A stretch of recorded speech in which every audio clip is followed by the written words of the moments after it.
بسم الله الرحمن الرحيم يا من تحل به عقد المكاره ويا من يفتح به حد الشدائد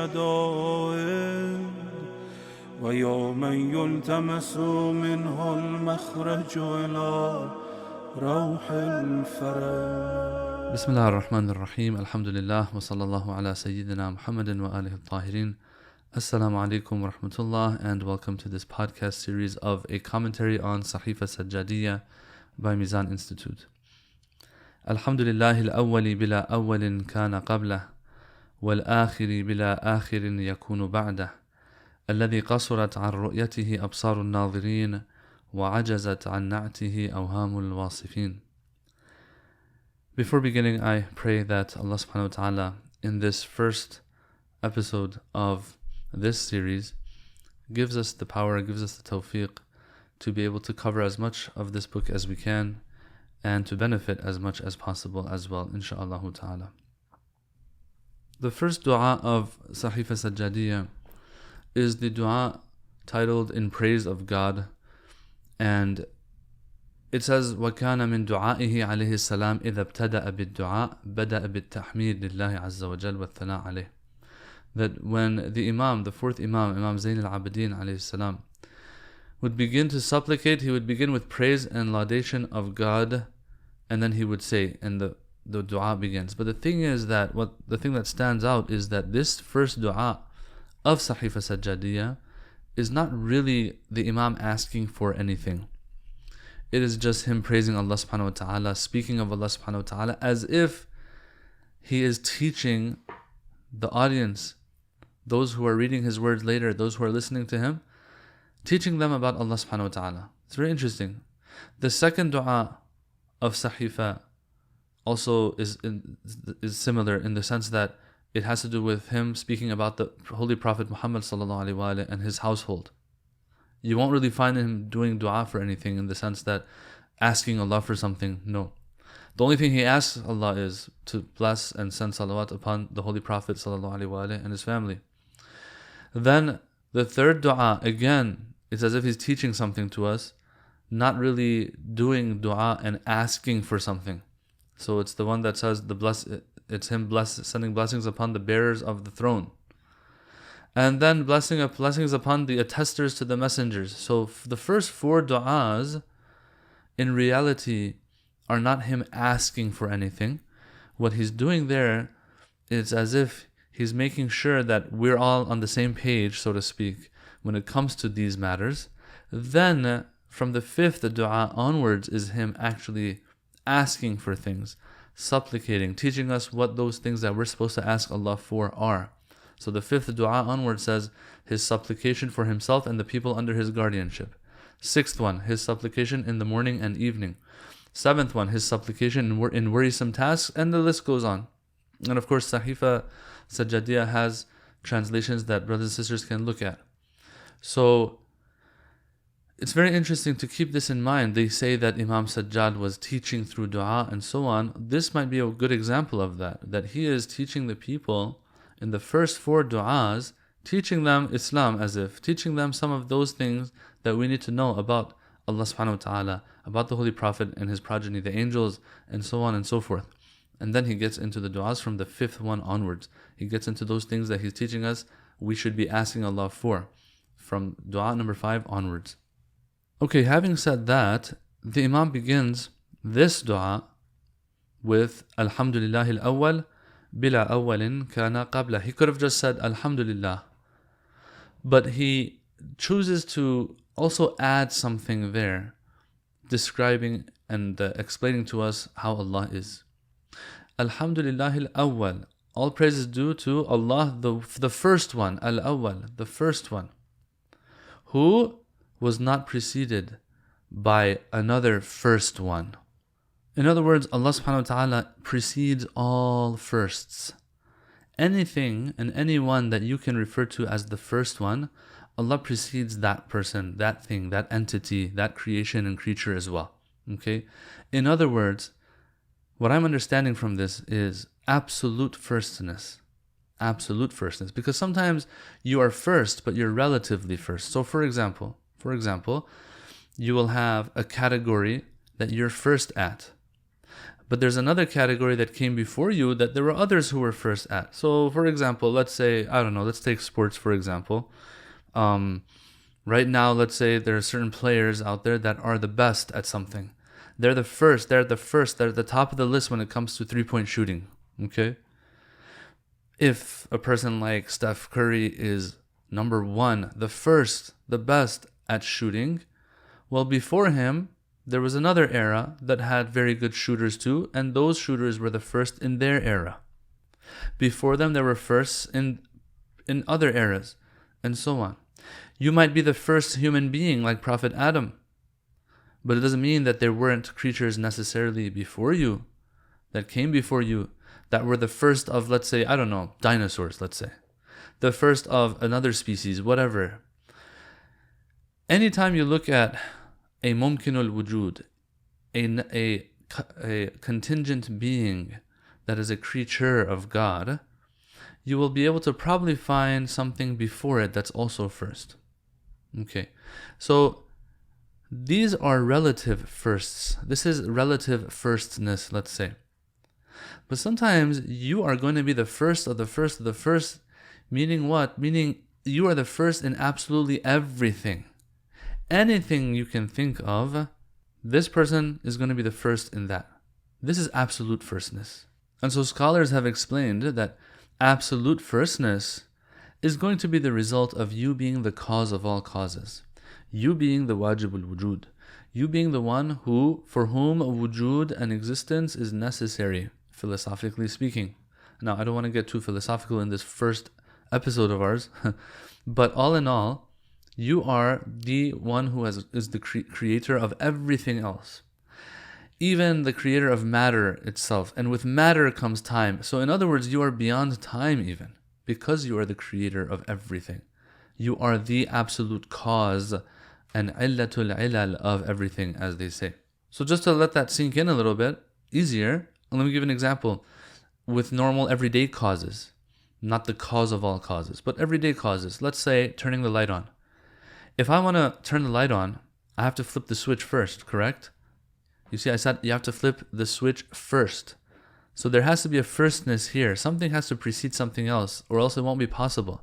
The light cannot turn on without me having flipped the switch first. Now, of course, this example that I'm giving is in the plane of material existence, of course, where there will be time as well.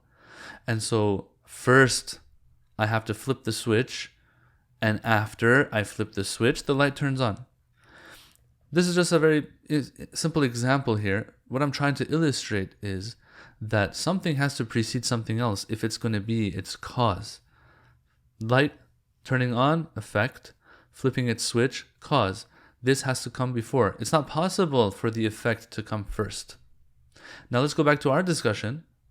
If Allah subhanahu wa ta'ala, philosophically speaking, is the cause of all causes, is the cause of everything, even the cause of matter, cause of time and all of that, He's going to be before everything for sure. Just like flipping the light switch came before the light turning on. But it's even more than that, because that is in the plane of time. It's in the plane of material and matter. We're talking about God here. So God is going to be before anything else. Not because necessarily on the timeline of things He's the first thing, but no, He's beyond all of that. And so He is the first of the first. And we have this in the Quran as well. هُوَ الْأَوَّلُ وَالْآخِرُ وَالظَّاهِرُ وَالْبَاطِنُ. We have this idea in other literature as well. It's not like just in this dua we'll have this. The fact that Allah is the first one. He is the one who, after which everything begins. And so هُوَ الْأَوَّلُ وَالْآخِرُ. We also have this idea, and that's where Imam Sajjad also, he says, وَالْآخِرُ بِلَا آخِرٍ يَكُونُ بَعْدَهُ. That Allah is the first of all firsts, to the point where there is no other first, even relatively speaking, before Him. Not only that, but He is the last, after which there is no last that you can think of. So the same explanation that was given, I think, applies here as well. That, relatively speaking, sometimes you might be the last of something, but after you, there's another category of things that someone else is going to be the last of, you know? So Allah subhanahu wa ta'ala is not like this. It's not like He's going to be the last of something, after which there might be some other lasts as well. No. He is absolute lastness as well. And the reason for this will be the same reason, again, that we had for firstness. Why was Allah the first of all firsts, before which there was no first? Because He is the cause of all causes. He is illatul ilal. If He is illatul ilal, then He is also going to be the last of the last, after which there is no last. Because it is impossible for the effect of something to exist, but for its cause not to be there. Now, we're not talking about normal causes and effects here. Yes, you can have an effect in this normal life of ours, in this dunya, in this material realm of existence. You can have something that exists after it has been brought into existence by its cause, and then the cause ceases to exist. So, for example, it's possible in this life to have a table that is made by a carpenter. After the carpenter makes the table dies, ceases to exist, but the table is still there, right? This is possible in this realm of existence, but when we're talking about philosophical causality, and cause in this context meaning that which gives existence, not shapes and forms. A carpenter gives shape and form to the wood that already exists. So he's not the philosophical cause of the table. That's the difference. When we're talking in the context of philosophy and cause of all causes, the cause that gives existence, not just form and shape and appearance to things, but gives, and I'm speaking in very layman's terms here, by the way, when we're talking about the cause that gives actual existence to things, that cause has to always be there for the effect to be there. The moment the cause is not there anymore, the effect will also cease to exist. In other words, the effect can never be independent of its cause when we're talking about causes in the philosophical context. An example for that will be a wave that is made up of water. Of course, waves are made of water. Can there be a wave? The cause of a wave is what? Is water. Can there be a wave without there being water? No, there cannot be. And so if water ceases to exist, the wave will also cease to exist. Okay, this is just an example. A better example maybe is the images that we can sometimes have in our mind and imagination. All right, so if you close your eyes, you think of an apple. Yes, the picture of an apple will come to your mind. Usually it's going to be a red apple. For me personally, if I think of apple, it'll be a red one. I don't know, maybe there are people out there who, when they think of apple, a green one comes. But whatever the color is, the apple, the image of the apple comes to mind, correct? All right. If I open my eyes, stop thinking about the apple, look at, start reading a book, start speaking to somebody, automatically that image that I had in mind ceases to exist. Why? Because I stopped giving it existence in my mind.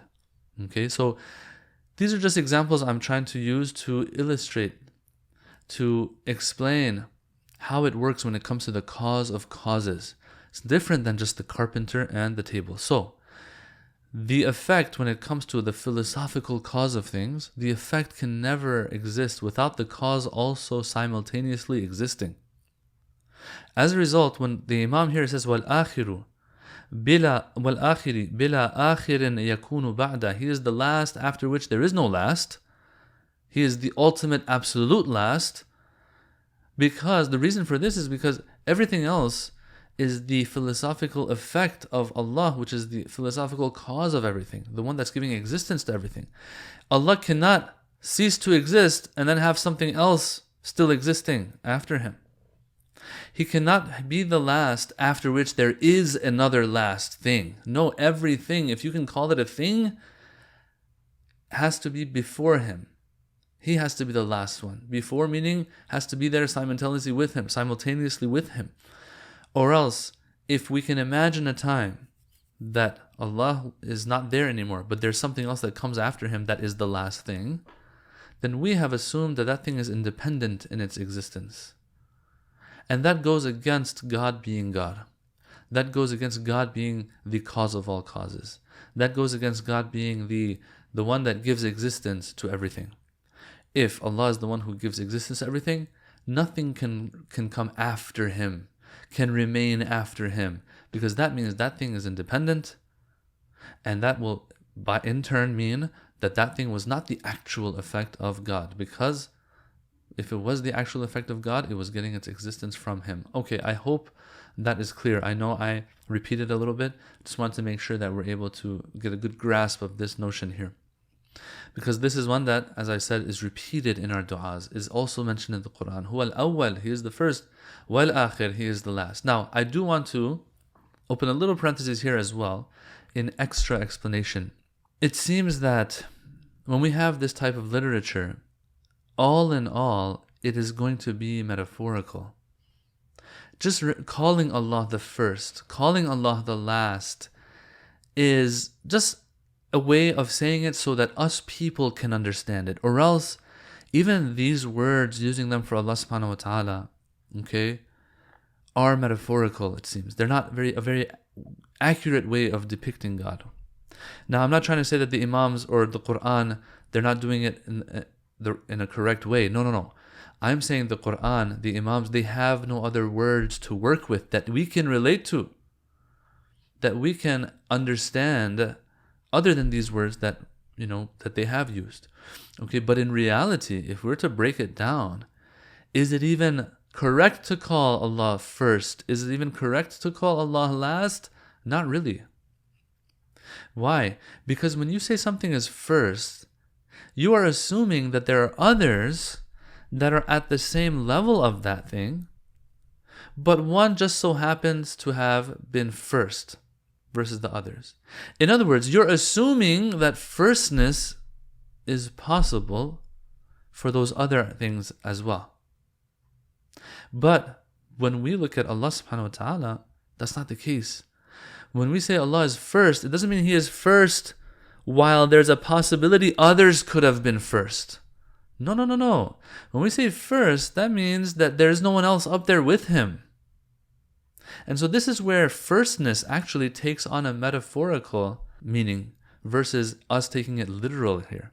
You see, we are trying to actually elevate Allah subhanahu wa ta'ala more by saying that firstness, using firstness for Him, is accurate. It's not accurate. Because when you say there were 5 people running in a race and one of them made it and one of them got first place, what you're saying is that there was a possibility that the other ones could have gotten first. There's a possibility that the guy who got first place could have actually fallen, and then the other guy next to him that was running would have gotten first. Who knows? There's all these possibilities. There's always a possibility for others to get first place. And that's why races even take place, competitions even take place. The Olympics are held every 4 years. Why? Because we want to see who's going to get first place this time. It's possible. All of them can get first place. With Allah subhanahu wa ta'ala, come on, like this discussion, this conversation is not even applicable. So if we say Allah is first, Allah is last, these words are being used for Allah subhanahu wa ta'ala for a person like me to understand how great He is. Or else, first and last implies possibility of firstness and lastness for others as well, while this is not the case with Allah subhanahu wa ta'ala. With Allah, He is the one and only, finished. If I want you to imagine, if there's a race, but there's only one person racing, and that person reaches the finish line, let's say, we say, oh, great job, you got first place. People will laugh at us. They'll say, you can't call this person first, and you can't give them first place because there was no one else running against them. With Allah subhanahu wa ta'ala, there's no one there next to Him for us to even call Him first compared to the rest, or last compared to the rest. And so these terms are used, this wording is used sometimes for us to understand, kind of get an idea of how great He is, but in reality, all of this is metaphorical. And the Quran does mention this as well. It says, Subhanallahi amma yasifun, illa ibadallahi al-mukhlasin. That Allah subhanahu wa ta'ala is more immaculate, is higher than that which they ascribe to Him. Except Ibadallah al-Mukhlasin, those chosen servants of Allah. If they ascribe something to Allah, they know what they're talking about. Now here, the commentators or the mufassirin of the Quran, they've explained, it's not just the bad things that people ascribe to God, that verses like these are saying that these people don't know what they're talking about, and they're ascribing to Allah something that Allah is higher than that. It's not just bad things. Even when we ascribe good things to Allah, we're not totally understanding what we're saying. If we're saying God is powerful, we have an understanding of power, and then we're saying, okay, God has the highest level of that. No, even our understanding of power is limited. Allah's power is beyond that understanding even. Allah is higher than even the good things we attribute to Him, because our understanding of those good notions are limited, are flawed and deficient.